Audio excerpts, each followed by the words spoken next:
Hello, everyone, and welcome back to the Suzanne and Sarah Real Estate Investing Podcast. We have lots of great news for you today. That's right. We're back, and we are the two real estate obsessed gals that love to bring you all the news that's happening here in Bend and bring you along for the ride. So a couple quick tips for you about how the market is doing right now. Sunriver is unusually slow. Homes in the 600K range that would have gone pending in 3 days are sitting on the market for 3 weeks or 3 months. Yeah, it's not great news for some sellers that we have coming up, but it is what is happening in reality. So that's what we're here to bring you. But what about in Old Bend? Oh man, Old Bend. We just listed the coolest, funkiest, most iconic short-term rental that you can actually see from the parkway. And we got a full price offer in 2 days, which is proof that timing and location are still where it's at. Yeah. It doesn't get old. What's the most important thing in real estate? Location is everything, and you really just don't know it until you live it. So just trust us when we tell you that location is everything, and then buy in a good location, and you'll thank us later. So our own market and business updates, this is where we go through and tell you about what we've got going on in our own transactions this week. And I will say for sure the name of the game for us right now is lots of sellers. We have got at least 3 listings coming up in the next week that are going live in early May, but buyers are still moving really slow. We have a long list of buyers that are searching and that we're showing homes to, and things are just on hold, and or they're just being really picky. And that has been reflected in our days on market. But as we said, like, things in Old Bend and things that are unique are still flying. So Yes. And our super savvy STR investor that we basically just met last Friday at 6:45 a.m. She scooped up that super cool property we were just talking about, that kind of Western saloon, iconic short-term rental in the heart of Old Bend. And yeah, we actually got both sides of the deal with that. So we listed it for our sellers who are amazing. They're fabulous clients with big goals. And even though they friggin' love this place, they have bigger goals, and they're not going to let a sentimental attachment to a really cool property stop them from achieving their goals of financial freedom and having one of the two of them being job optional, which I love. That's what they call it, is job optional. These buyers that reached out to us at 6:45 last Friday morning, why do you think they bought it? Bonus depreciation, my friends. It's a very powerful tool, especially if you are a high W-2 earner, which at least one of them is. And also, they buy STRs in places where they want to live. So this is their first one's in Arizona, second one in Bend. Maybe their third one will be back in Santa Barbara, where they were planning to offer until they saw our listing. yeah, and we like to look at buyer motivations and seller motivations, but in this case, given that this buyer is motivated to buy because of this bonus depreciation option for them, it tells us that they're a solid buyer, that in addition to their communication and their W-2 pay stubs. So we feel good about this transaction all around. But something that we don't feel great about is what I feel like, what is it, like the horse we've been dragging, or what is it's like something we've been kicking down the road for so long and talking about for the past several episodes, which is that contingent buyer that we've had, and it's about to fall apart. More on that in a few minutes, but these 3 listings that we have coming soon we've got one in La Pine that's land. We've got a really amazing Redmond farm property, 20 acres, irrigation rights, and a super cute updated 1980s multi-level home with killer mountain views. And then one of the cutest Sunriver STRs that you will ever see. And I think we're going to price it pretty well. So stay tuned for that on our marketing and business updates for this coming week. Moving on to the topic of the week, because it's top of mind for us, which is all about dual representation. That means when we represent the seller and the buyer on the same transaction. And the question, is it powerful or is it problematic? So when one agent represents both sides of the transaction, both the seller and the buyer, it can be incredibly efficient, messy. So this week we're going to unpack how dual agency works in Oregon, what it looks like in real life, because we're going through it right now and this is not our first rodeo, and what buyers and sellers need to know before signing up for dual representation. Yeah. So our first example, we're going to give you two today. One, it was when it worked for us and when it didn't. Even though we're amidst one right now, we don't know if it's actually going to work or not yet. Oh, it totally right? will.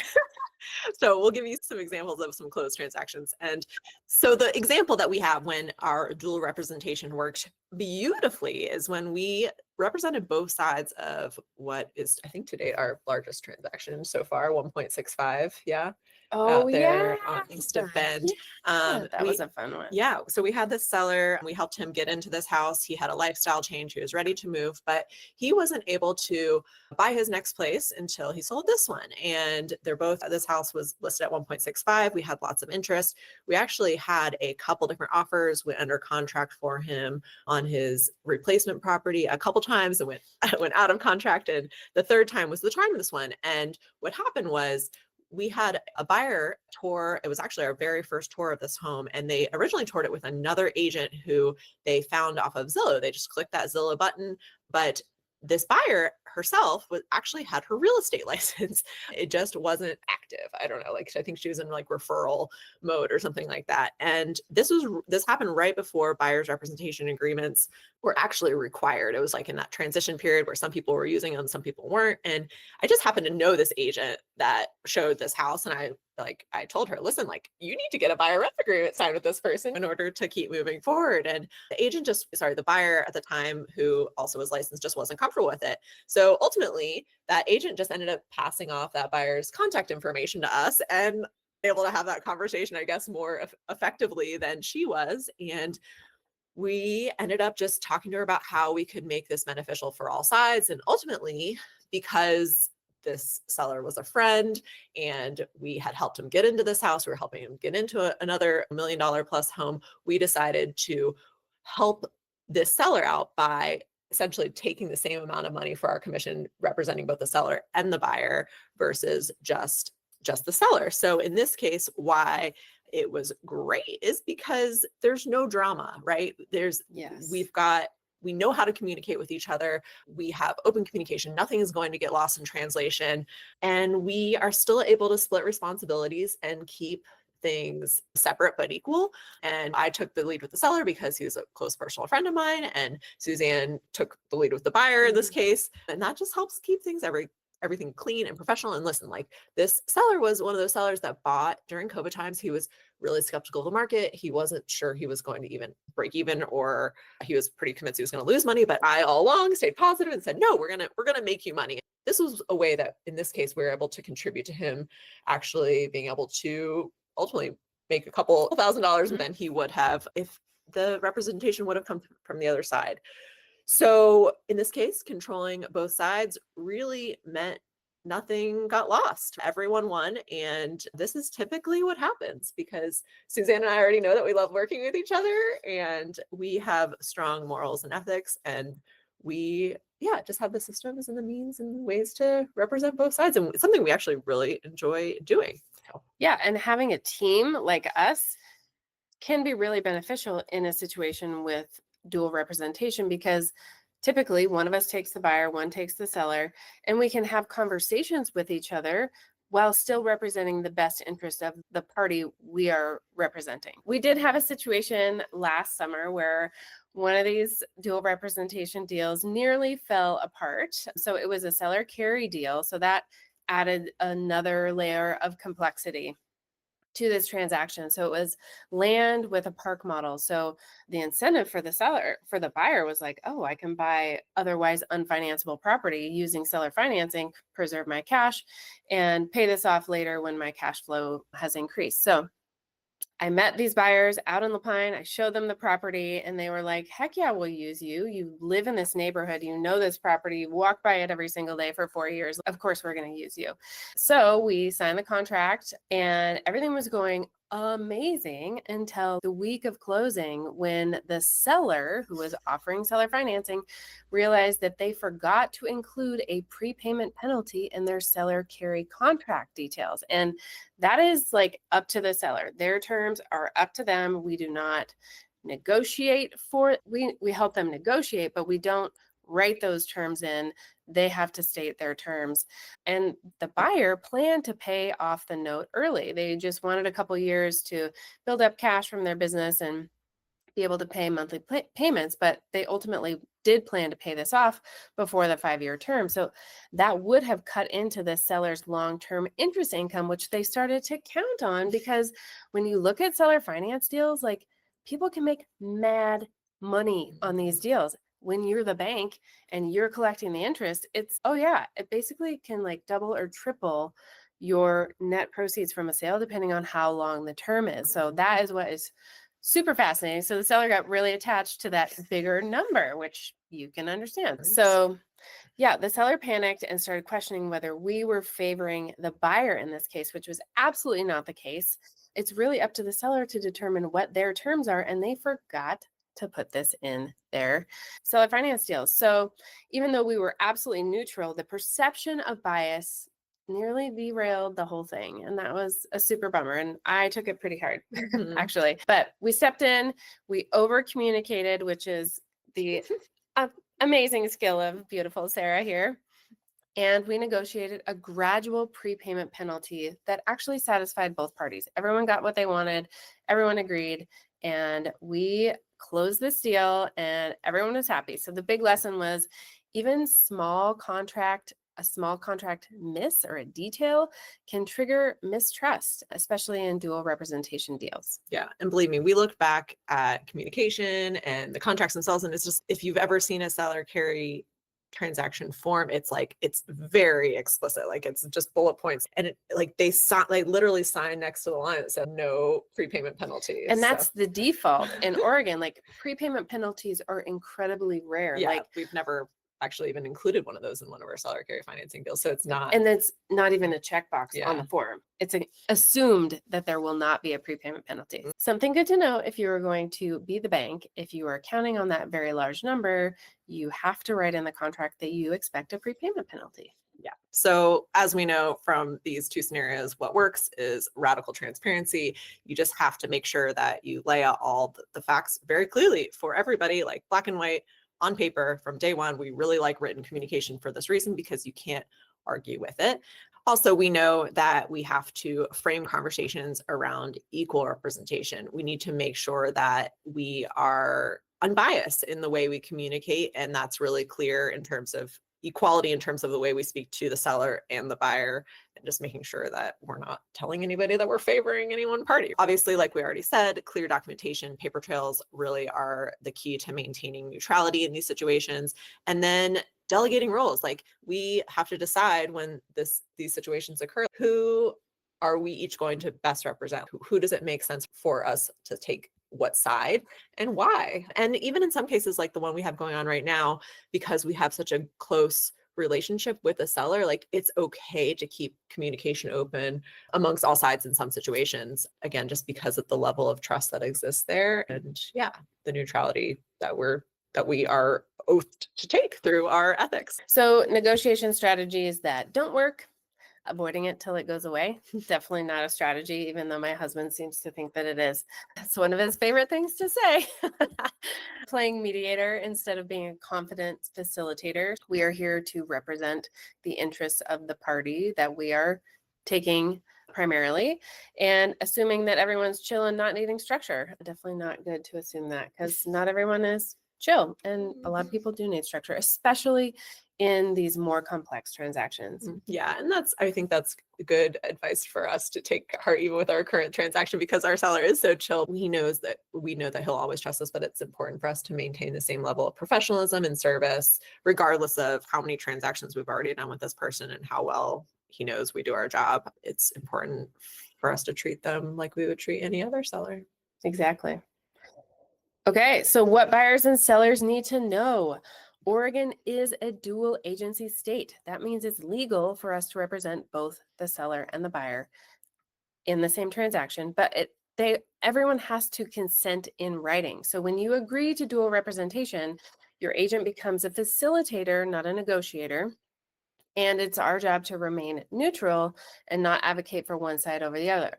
However, in our case, because we are two people, we can actually be more negotiators and represent the interests of each of the parties that we're representing individually.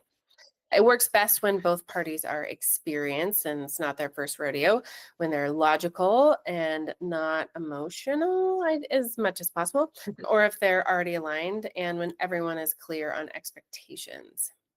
And it can be riskier when one party needs really strong advocacy or if emotions are high and trust is fragile. So what we know from doing this and our actionable takeaways are with buyers, we have to make sure that they know that we are also representing the seller. We have to ask them, are you okay with us representing the seller as well? We have to make sure that they know what dual agency even means for negotiations. That, like Suzanne said, it in some cases becomes less of a negotiation at that point, becomes just more of advocacy. And what that means in our situation is we kind of have to be like, you have to tell us. Like we can't maybe make as many suggestions as we normally would, but we can outline what all the options are. And you have to just be prepared to make more choices potentially on your own.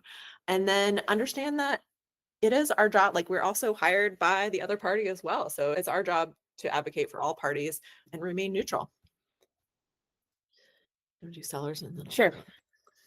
And for sellers, what you need to know is that dual representation can mean a quicker, cleaner deal, but make sure that you're not sacrificing any leverage or advantage that you might have. And make sure that your pricing and terms reflect the full market opportunity. Finally, for both, you just have to make sure that you have a conversation with your agent on how they stay neutral, right? So what does that mean to them? And then if you're unsure, always ask somebody who knows more, right? Ask an attorney if you really want to know more about how this works. And then, like we've talked about in the past, just making sure that we have a clear record of communication. And that's, of course, part of our jobs and something that we always have tucked away in your file should you need it. So just to wrap up the topic of the week, dual representation, we have represented both sides in quite a few deals, and we've learned that when it's done, it can be really efficient and drama-free and benefit everybody immensely. But if expectations are not set upfront or trust breaks down, things can go sideways fast, especially on these more creative deals. So make sure to ask the right questions and make sure it's the right fit for your situation. Moving on to our client and industry PSA. This is fresh on our minds because we literally just got a phone call about the super awesome short-term rental that we put on the market last Friday and got pending in 2 days. So here's the deal, friends and realtors in the world. Like this, when you see a property come on the market, you have to be the one to kick your clients in gear, because I guarantee you there's somebody else out there that is like on top of it and making the phone call early in the morning and not waiting until they think their fellow colleague is awake. You have to be the one that doesn't let your clients sit on it. And I know it can be hard, especially in this market that's kind of weird, where stuff is sitting longer than normal. Like a crapshoot. Yeah, it can be a crapshoot. Do you rush in or do you wait? But these things, we listed this, and if you know what you're doing, you knew this was a unicorn. It's a short-term rental with a transferable permit in the heart of Old Bend that's been completely remodeled from top to bottom. And we don't see these more than maybe once every couple of years. So if you know what your client is looking for, you got to get it in front of them ASAP, because otherwise someone's going to swoop the deal. Yeah, for sure. And that same note goes straight to the client PSA, and we can give our buyer client props for this. And like, when you see that unicorn property, pick up the phone at 6:45 a.m. Like I'm going to be honest, I didn't pick up the phone at 6:45 a.m., but I was actually also my day off. I'm going to give myself that concession. And I sent it straight over to Suzanne, and Suzanne was on the phone with her by 7:15. Clients, it doesn't necessarily always work out to call the listing agent on the sign, but if you see our names, it will work out. I love it. Otherwise, just give us a call if you see a house that you like at 6:45 a.m. We'll get to speed for you. But the point here really is, again, just regardless of whether the market's weird, time is always of the essence in real estate. And you'll hear us say that probably 1 million times on this podcast throughout the years, but it's probably the biggest piece of advice that will never go away. Act. Just take Yeah. action. Yeah. And I posted about this property on our Instagram because I knew it was going to go fast. And my headline was like, this is the one you're not going to stop thinking about. And that is exactly the phone call that we just got 10 minutes before starting our podcast from an agent that was like, dang, I missed out. My client missed out. And they're kicking themselves. Yeah. So don't be that person. Yeah. There's such a thing as backup offers. We'll talk about those in Oh, another yeah. episode. Yeah. Okay. Moving on to the highs and lows of the week. You guys, we have the biggest high. So exciting. And you It's might also my low. be, I'm just oh kidding. yeah, Sarah can talk about why it's her low.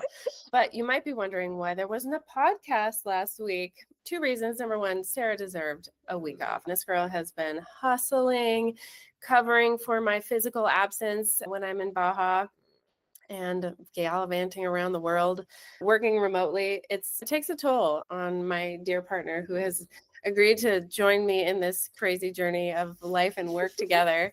So Sarah needed a break, and it was a busy week because we're actually launching something new, and we have been heads down doing a lot of work behind the scenes, and I think we haven't really alluded to it, so this is going to be news to all of you, but we're finally ready to pull back the curtain and tell you what we're doing. We are launching the Primo Private Money Academy, and Primo is private money. Primo. Yeah. That was a really fun thing for me. I love coming up with business names, and so I'm really excited about this one.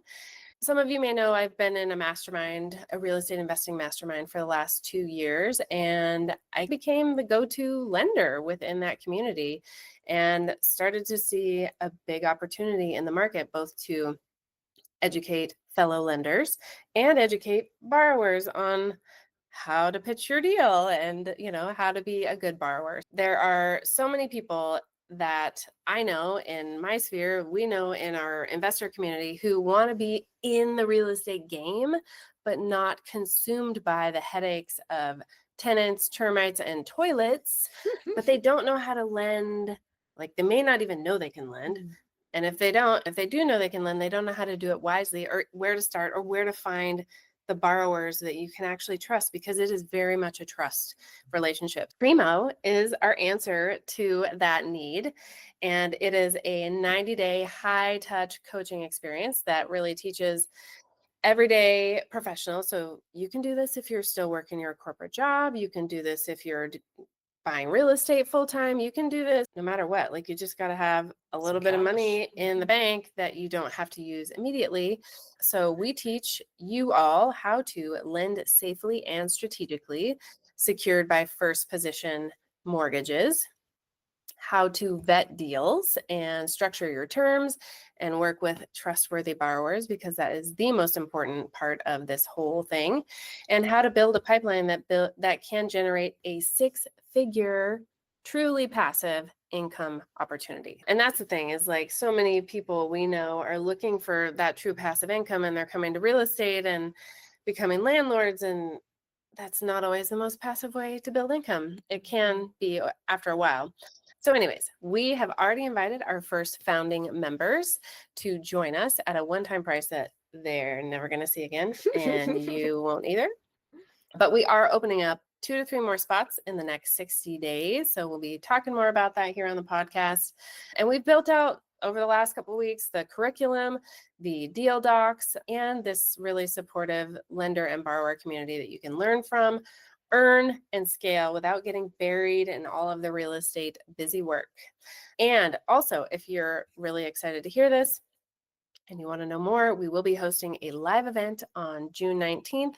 It will be live on Google Meet and in our office to share more about how the Primo Private Money Lending Academy works and what makes it different. So if you're looking to get into the game without being consumed by it, this is for you. And more details coming soon. Just know that we've got some pretty amazing momentum. Literally, we just made a website for this like yesterday, because it's moving so fast, and we can't wait to share more with you in the weeks ahead. Yeah, real estate is just so amazing in that there's so many different avatars that you can wear in this industry. And I think that's how Suzanne came to becoming passionate about this to begin with, is she went into this coaching group not necessarily knowing this is the hat she was going to wear, Not at all. but this is how she came out. And one of my fears is we're going to work ourselves and our clients out of buying real estate, and they're just going to be lending, which is all good. But like now it's hard for me when I see people and like, we've got $50, $100, $150,000, not to be like, why don't you lend that money instead of buy real estate? So this is your opportunity to explore that as a really viable option. And it's one that more people should know about and have access to. And we're excited to share that opportunity and make you back 3 to 5-fold on your investment in year one. And then that's just evergreen knowledge that you have for years and years. And also learning how important the community and staying in touch with the community on this piece is going to be a big thing that you will learn through this process as well. So that was a great highlight for the week. On the flip side, growth is hard, you guys. Like Suzanne and I just keep leveling up, and I finally get to this point where I'm like, oh, we're comfortable, like we're doing fine. And then Suzanne comes along and is ready to grow again. I'm like, fine, I'll grow with you. It's okay. Like I want to do this. It'll be fun, but it takes a lot of work. And looking from the outside, you might think, oh, like it's easy, like real estate investing, whatever. You just have to put money into this and get money out. But like this building business thing and this staying consistent thing, trying new things, going outside of our comfort zone, it takes a lot of time and energy. And this is something that both of us have been out for a while. Suzanne has spent probably hundreds of thousands of dollars on coaching herself. It's true. I like coaching. Yeah. And this is just an opportunity to really glean that information, but just, hold our hands while we're growing up in this little growth phase. And we're just excited to bring on our first few founding members in addition to our first, and bring it to the rest of you. As long as we don't, we'll be here. We'll be fine. Pain is temporary. So what we're grateful for this week for me is just being back in person. Like we work so well together apart, and that's great and fine. But being back together is just a whole nother set of magic that happens, and the energy is just different. And it's just like the returning of the light in the summer. It's just a time of growth. And I think it's a really natural way that we do things. But I'm just grateful for when we've got the light and our physical presence back together, and can really spend a lot of time just like having work parties and busting things out and getting more good things going For sure. ourselves and for our community. And so much more happens when we're together in the office. It's like we work on light speed. I don't know what, it's crazy. Like we built a web page yesterday, you guys. We did a lot more than that. But. Yeah.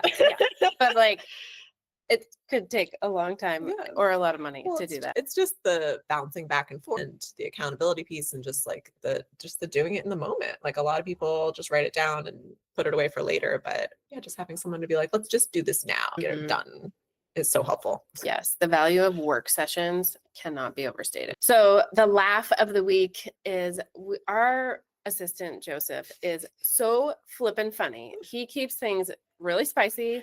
His listing feedback comments are just accidentally hilarious, and we love it. And it's just been so fun to have his fun, lighthearted, like deadpan humor energy enter our team. And he just fits. Like he's not afraid to be himself, and he's not a robot by any means. Like he is super fun and funny and just keeps us laughing all day long. We get a new emoji from him every day when he takes his lunch break, which is fun.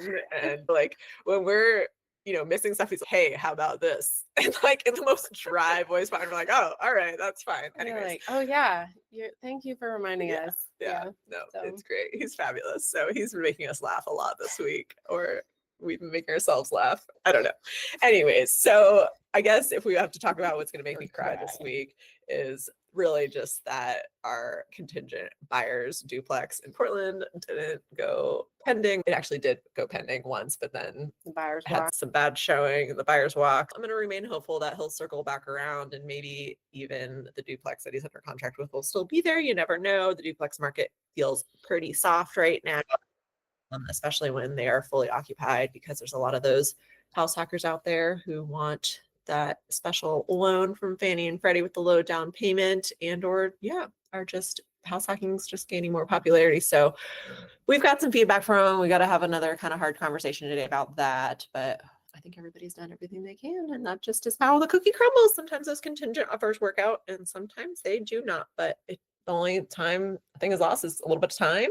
and the money on the home inspection. Yep, exactly. Mm. Yeah, and it helps to have good partners too. Like we're very close with the agent that's trying to sell this client's duplex, and just having that transparency in a contingent offer between agents has been super helpful and just made it go as smoothly as it can, even though it hasn't yet come to fruition. And we remain optimistic as always. Yeah, he'll be back. We're his team for sure. It's just he's a smart investor. And if it's not going to work, it's not going to work. So Yeah. just is what it is. Yeah. Personal investing portfolio updates. Lead us off, Sarah. I'm 7 days away from closing on my fourplex, still knocking wood, still not holding my breath because it's St. Louis. These last couple weeks have been just another reminder of how difficult I find working with people in St. Louis to be. I'm sorry for anybody from St. Louis listening. Yeah, I'm just really excited, you guys. It's been going well. Again, I think I've said this before. It's helpful when you are the smarter agent. You can help lead the situation. And I've been able to do that all along here. So I've felt in control, which is helpful. There was one appraisal condition that came back that we're working on with a handyman. Oh, but guys, I gotta tell you something that I learned This is crazy. about Missouri this week. And it's one of the only states in the whole country that doesn't require you to have a license to do anything, really, you guys. You don't have to have a general contractor's license. You don't have to have an electrical license. You don't have to have a plumbing license. You don't have to have an HVAC license. You can just have an LLC and do any of that work. So Buyer honestly, not beware. surprised to learn this from my experiences so far. But this is new news this week.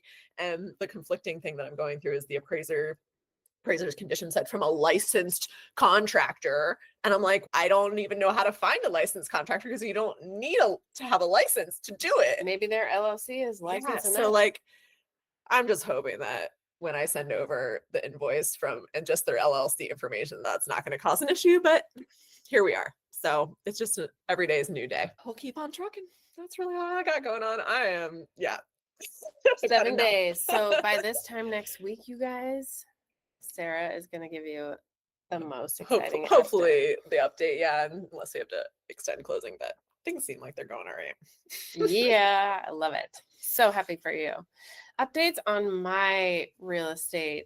Oh boy, where do I start? Yeah. Okay, we'll just start with some private money lending. I am doing my first partnership lending deal. A good friend of mine from back in my Adidas days reached out to me and said, Suzanne, I just got a bonus, and I know if I don't invest it, I'm going to spend it on 3 more Prada bags that I don't need. So smart. I know. And she was like, we know you know what you're doing, and we trust you, and we'll do anything you say. And that is a wonderful thing to hear. Obviously, I'm going to make sure they're protected. So yeah, we're doing a $50K loan to some investors in my mastermind. And that will be happening here very shortly. That's their input, $50K? Yep. No, half. Half. So 25. And then what else? We've got our founding members of the Primo Money Academy, Private Money Academy, and we have a deal that perfectly matches their lending profile. It was something that I was evaluating for myself. However, I think it's a great opportunity for them. We will be linking up the lender and the borrower for that deal, it's got an ROI of 18.75%, and it's a 6-month deal. So super amazing opportunity for them to make their money grow quickly. And on the actual real estate side, I have a property that's vacating here in Central Oregon at the end of May. And I have it listed on Zillow, but I'm also toying with the idea of maybe selling it and doing a 1031 into something else. So yeah, more to come on that, but just putting it out there on Zillow just for rental, just to see what kind of bites I get. And yeah, and also working on a potential new purchase, you guys. Oh my The gosh. face I just gave Suzanne because I'm like, are you going to say it? Oh my gosh. Yeah, long story. We'll keep it short here and talk about the long story another time. But essentially, we are looking to buy a property in Hood River, Oregon, which is another super rad place to live in this beautiful state. And so I actually went and looked at this place last weekend. I stayed in this place last weekend because it's a short-term rental, and looks like I'll be writing up an offer for a seller carry deal on this place Probably this afternoon. here, yeah, after this podcast. Yes. So more to come on where that came from out of the blue. Heck yeah. And yeah, that's my update. Yeah, that's a good one. What's new? Cool. So, actionable takeaways from today's episode and some of our final thoughts. We want you to know that dual representation works when the deal is clean and communication is strong, and most especially when you work with Suzanne and I or a team, right? Partnership where you can split responsibilities and roles when necessary. Other than that, don't skip the legal and professional input when it comes to these cases, because yes, your realtor should be someone that you know and trust. But again, like we have a certain license, we have certain things that we can totally advise on, and other things we just can't. So make sure that, especially when it comes to creative financing, that you're consulting with other legal parties if you want to just make sure that you have a firm second opinion. And we're definitely huge believers in doing fewer better deals and with the right people. This past couple weeks have been honestly like a really big clearing of energy and space for us. I feel like we have very consciously let go of some things, and that's the way this works with time and space, is just it's filled in with beautiful new things, and we're actually like creating systems to like actually check off and create accountability for ourselves, and whether like this works for our logical brain versus our emotional brain, and just getting more aligned with the clients that we actually want to work with. And yeah, quality over quantity in our world, and dual representation definitely helps with that. So For sure. Yes. And that means we don't work with just anybody, but we have solutions for everybody. Yeah. If it's not us, we've got somebody for you. Sure. And I think the last piece I want to say about that is like we in our intake process, whether you're a buyer or seller, are going to decide whether we are aligned or we're misaligned. And it just because we're misaligned now doesn't mean that we can't come into alignment. And we will offer our buyers and sellers that feedback in terms of how we can come closer to being in alignment, and give that buyer or seller a choice whether they want to come to the table and work with us, or if not, then we have other solutions and opportunities for them as well within our team. That just might mean it's not the greatest fit for us to be working with specifically and directly, but we've got some really great members of our team that we will bring on to support in those cases. Yes. And what I love is we took an emotional decision and made it logical. So we're basically asking ourselves every time we meet with a potential client, whether it's a buyer or seller, or probably a lender or a borrower, what red flags are we seeing? And not just blowing them off or not trusting our intuition. We're actually Taking them like as a challenge, as I normally do. we are being systematic about this and making a process about it, which I think is so important. And it's a big leap for us, because you got to be at a certain level of your business in order to be able to do this effectively and have confidently and have the resources to which we can send misaligned clients successfully, and where they can experience a positive outcome. Yeah, still have a really good experience. Yep, for sure. Yeah. So what's next? You get to engage with us even when we're not here. And really, probably the best and most active way to do that is on our socials. I'm at Best Life Ben. Suzanne is at Suzanne Bros More. Also, we've got a really great YouTube channel that you can watch this on. That's Suzanne and Sarah. Just Google Suzanne and Sarah YouTube. You'll find it there, or find it in the show links. Of course, you guys know we've got the Investor Network, and we also now have the Primo Private Money Lending Academy. And find all those links in the show notes as well. So thanks for listening to the Suzanne and Sarah Real Estate Investing Podcast. We will see you next week with so much more, all the behind the scenes stories and actionable tips to help you build your best life through real estate and investing. See you next time. Bye.